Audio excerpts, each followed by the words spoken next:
Welcome back to What Arty Noobs. This is the AMX 1390. It's the Tier 9 French light tank located on the east spawn, or should I say the northeast spawn of Westfield, and it's under the command of the Bassman from Hell, and he's been playing a lot of light tanks recently. Now this is the replacement, or was supposed to be the replacement, for the AMX 1375, which was a bit long in the tooth in the 60s, and they needed to update it, and they felt that the best way to do that would be to fit a 90mm gun to it. It's the same 90mm gun you find in the ARL 44, the AMX M4 Mini 45, the AMX 5100, and the stock versions of the Batchat 25. Okay, enemy's been spotted, and yeah, Tier 8s, Wizzy 132 and a Barask, but obviously we know how powerful the Barask is, so he's not taking any chances, and he's gone into this little dip area, which is actually quite useful because there's a small little ridgeline, and it does kind of protect your hull, and you can see the enemy tanks. He gets his first shot into the Wizzy 132A. Actually, he's a Tier 9, not a Tier 8, but the Barask fires one back, so he has to pull back.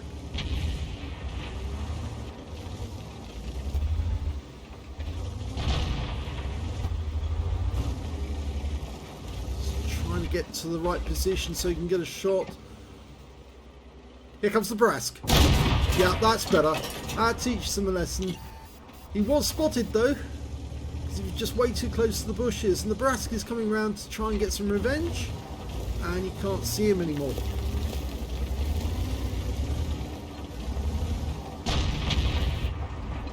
Now it's 240 Alpha from the 90mm gun. We've got 4 shots. Standard intricate reload is 2 seconds. Is 2 seconds? I think it was about 2 seconds. His standard normal reload for 4 shells is 22.52, and he's got 21.31. Now, according to the game, it's got 40 rounds in the game, but in actual fact, this tank only had 32 rounds to play with in reality. So I think there were more than a few tanks actually where Wargaming has given them more shells, because if they gave them 32, I think people will be screaming and saying, well, that's not very fair. How can I fight a game with only 32 rounds? But there again, I suppose the fact is that if you did only give them 32 rounds, which you don't get many rounds as in the Batchat anyway, it would make the game very, very difficult to play. Now, top speed 64 kilometers an hour. It's a fairly agile tank, but that's mainly down to the fact that it doesn't really have a lot of armour. In fact, virtually no armour whatsoever, which makes it very vulnerable to enemy fire. The engine's on the right side of the vehicle, as you're looking at it right now, and the driver's on the left side next to the engine. Oh, he almost thought about firing on the Centurion, changed his mind at the last second, and instead took out the Barask. Was it the Barask? No, it was the Wizzy 132. But he got ammo racked by the shot that came in from the Wizzy 132A. Or was it that one? Actually, he got the Centurion 171 and the Barask. It was the other way round. The Wizzy 132A was the one who got the shot into him after he killed both of those. But he changed his mind to kind of midstream. He thought the Barask is much more important than the Centurion 71. Well, on agility side, yes, I suppose it is. Now, the other thing that this tank has, which is pretty good, is decent camo. And it's also got not a bad suspension system, which means that right from the stock you can actually load all the equipment you want without having to upgrade. And that's something, because a lot of tanks nowadays, if you want to get extra equipment on, you have to get the upgrade on the suspension first before they will carry it. It also has fairly good gun handling, which is not bad. The only problem really is the aim time. It is actually quite long to aim at the enemy. Oh, seeing the LTTB, pulls back to use the bush mechanic and goes for the engine bay. First shot goes in, attracts the guy, so he's not moving anywhere. Second shot hits him as well. Third shot goes in, 4th shot to kill. Oh no, he doesn't get the kill, the Pantera does. He isolated that guy and immobilized him long enough for our Pantera to get the kill. Oh, he almost, when he went up there, he could have tracked himself. Bit inconvenient. Okay, we're loaded. 7 enemies left to go. There's 2 Arty in the game. M40, M43 and a GW Tiger. He stopped on the other side of the hill, but you notice the gun elevation is not that great. So, yeah, it's only 12 degrees elevation, so he can't get the gun to bear on that Jag Tiger, even though he's just across the valley. Bit annoying that, isn't it? So you have to turn the vehicle towards them, and even then it's not quite enough. So he's knocked down a tree. Gun depression's not that good either. It's only 6 degrees, which means it's fairly difficult sometimes to get shots on the enemy. I think I'd be more worried about gun elevation than gun depression in this particular instance. The fact that he can't get a clean shot. Now he can. First shot into the Jag Tiger. Second. Oh, he's going to go for all 4, I reckon. Yep, if he gets this one as well. Yes, nice mag that was. The Jag Tiger's really hurting, and of course he couldn't see what hit him, and now he's been stunned as well, so he's just got to wait the 20 seconds and do it all again. And after that, of course, he can go straight after the Arties. Pull back, use the bush mechanic. Yep, knows how to do it perfectly. Nice. He's kind of putting a lie to the fact that this has got... Oh, he got a fire! He was kind of putting a lie to the fact that it's got long aim time, because he was well aimed in fairly easily. Oh! Went over that bump, that rock. Now, where is the Arty? Should be just up ahead. There's the GW. No, he's going to use the gun, use the bush mechanic on him too, but only need 2 shots. Hopefully, no, 3 shots. Okay, so he's out. He's going to have to do a full reload. Best to wait until you've completed the reload before you find the next one, because I think he's going to have to drive all the way up to the hill now to find the next guy. It's a bit surprising. I suppose the M40, M43 seems to have motored away, but I don't think he's motored very far because he's fairly slow.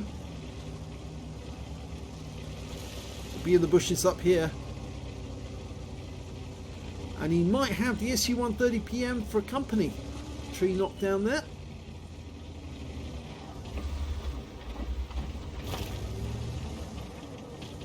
Well, the SU-130 PM is off to our right, and we have been seen, so we'll have to pull back.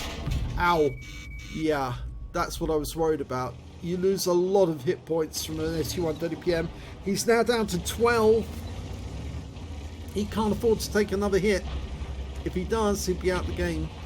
But I think he wants a bit of revenge, but... Oh no, even though the SU-130 PM's down to just 24 hit points. Oh, he might have got it with that shot. No, missed it with that one. And he rams himself to death against our SU-130 PM.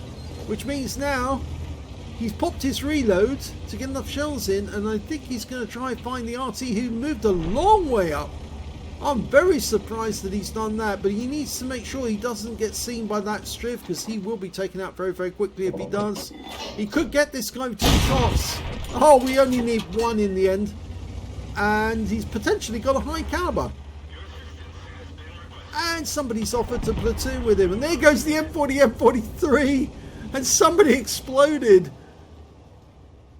Not sure who that was, but the M40, M43 has gone. Here's the end of battle stats, and that was the first ace tanker game for the Bassman from Hell in the AMX 1390. Well, he did actually capture 1 flank virtually single-handed. I did have some help to start with, but unfortunately they got wiped out, so he had to then finish the job.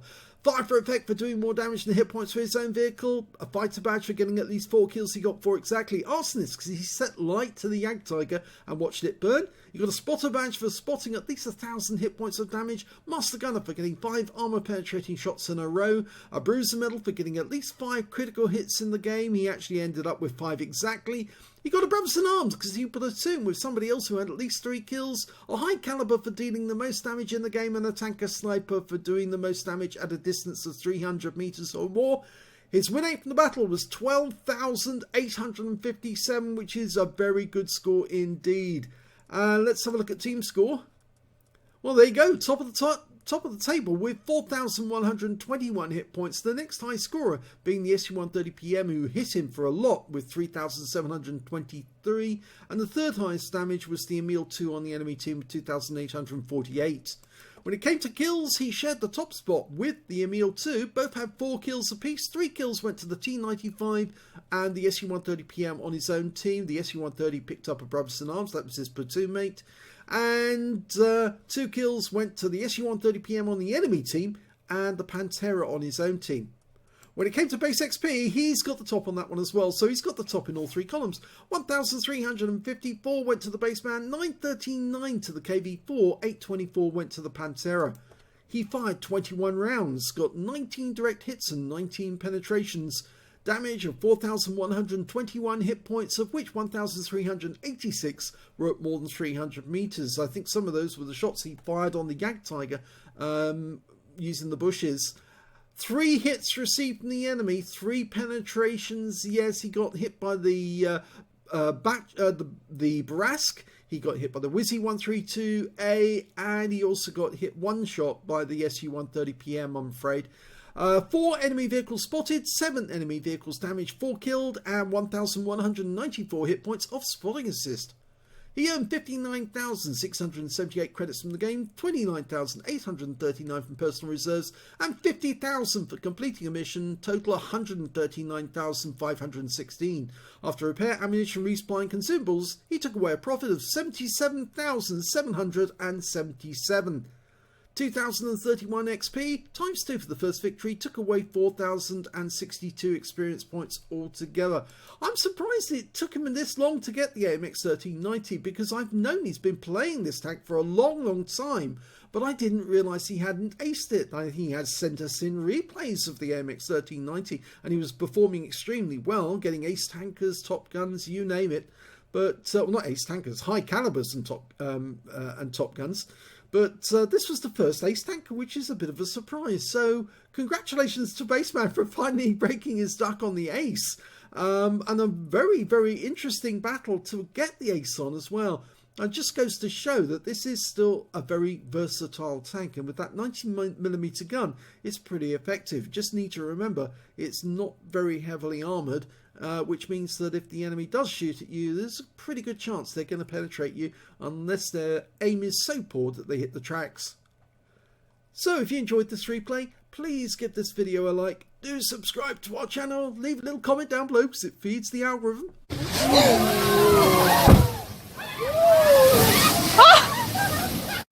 And of course, please do let other people know that this channel exists and that we've got a sister channel called The General where you can watch great replays. We put up at least 5 of them a day, and virtually every one of them wins loads of medals, normally including a Pools medal and a collar banoff or something of that nature. Well worth watching, simply because it's amazing to see what some people actually get up to in the most unusual of tanks. And it's not just tier 8, 9 and 10. You see some replays in there from tier 5 onwards. So yeah, it's still pretty amazing. Thanks for watching.